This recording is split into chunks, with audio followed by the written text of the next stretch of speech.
Ladies and gentlemen, and welcome to another shortish video like the last one I did about what if the Doomslayer wasn't created. Well, we're doing a new sort of what if, but instead of it being like a what if video, it's more of an ideas video of how Commander Shepard could come back in Mass Effect 4, because you know Mass Effect 4 is going to happen. Now, if we remember from the Mass Effect 4 trailer that we saw a hooded figure walking over a dead Reaper and finding a bit of N7 helmet armor bit in the snow.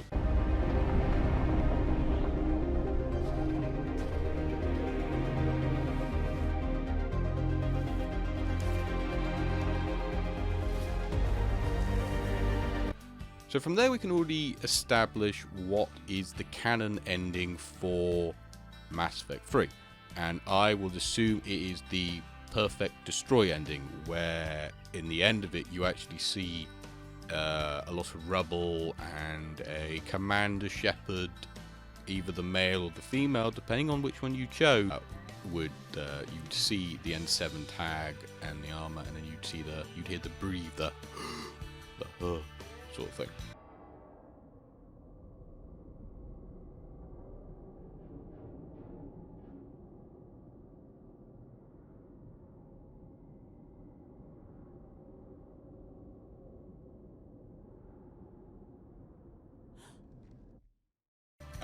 So from that, it begs the question, how did the Commander Shepard survive the explosion of the crucible in Mass Effect 3? Now I've got a few, I've got one main theory, but then it blows up into what happens and where did they go. So let me give you a little bit of the backstory. So basically, in Mass Effect 3, you create the crucible to fight the Reapers that are there on Earth because they come from dark space. They come from dark space every 50,000 years or so. They took out the Prometheans.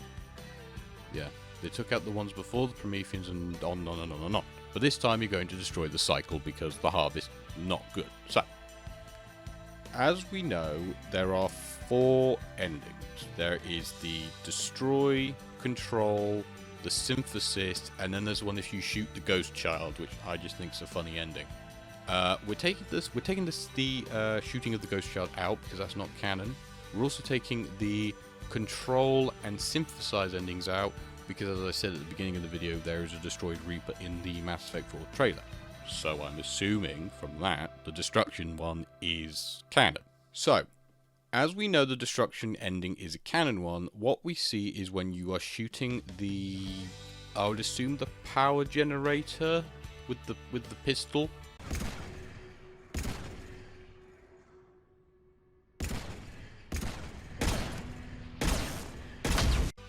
There's like an explosion and the Shepard gets knocked back by the explosion. Now, you could be knocked back by an explosion, you're probably gonna die, but you might not die in a video game. In real life, I don't know, it's never happened to me. So, from this, my prediction is, well, my theory of what happens is, right at the near the end, where the crucible is exploding, a beam erupts from the center, where Shepard is, and that beam then goes to a mass relay, which then bounces to another mass relay, which then bounces to a second mass relay that bounces all the way around, blowing up the mass relay.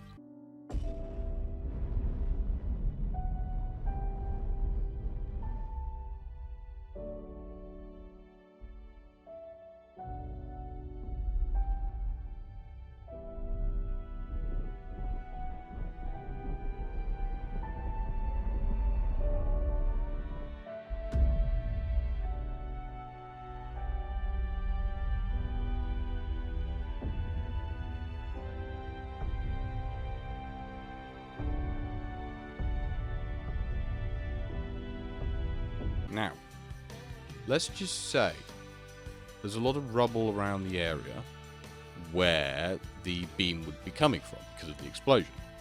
What if, now hear me out here, so this is just a theory. What if the beam was also carrying Shepard's body, which was surrounded by rubble, from one mass relay to another mass relay, being like a...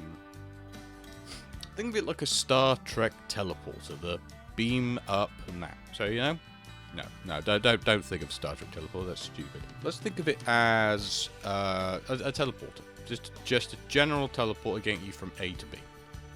So the beam was shot from the crucible center where Shepard was. It hits the mass relays, bounce. Now, what if at the very final mass relay which it gets to, it's got nowhere else to go?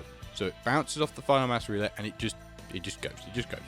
But before it hits the final mass relay, something pulls Shepard out of the beam's trajectory hitting the mass relay. So he gets pulled before it's ever happened. But then we have a different issue. How does a N7 helmet end up in the snow? Because as we know, the Shepard that you play as is badly damaged, wounded, no helmet, missing a bit of the left arm armor. You can see some skin, there's blood everywhere. Basically the armor is just buggered to high hell at this point. So that's something that could destroy the theory. Where does this armor come from? And then I think back to the Mass Effect 2 DLC where you could go and find the wreckage of the Normandy, the original Normandy. And I think maybe in the canon Shepard never went there. But then again, it's a DLC for Mass Effect 2, so who knows. But anyway, so that is the theory of how I believe Shepard survived the explosion or the crucible explosion in Mass Effect 3. Basically, he just gets teleported along with the beam. So the beam just goes and he goes with it. But, you know, it's a theory. It could be a stupid theory. It could be the best theory you've ever heard of. I could be talking out my ass. You never know. But we'll just have to wait and see what happens when Mass Effect 4 comes around the corner, which I predict will probably be maybe the end of 2022, the beginning of 2023.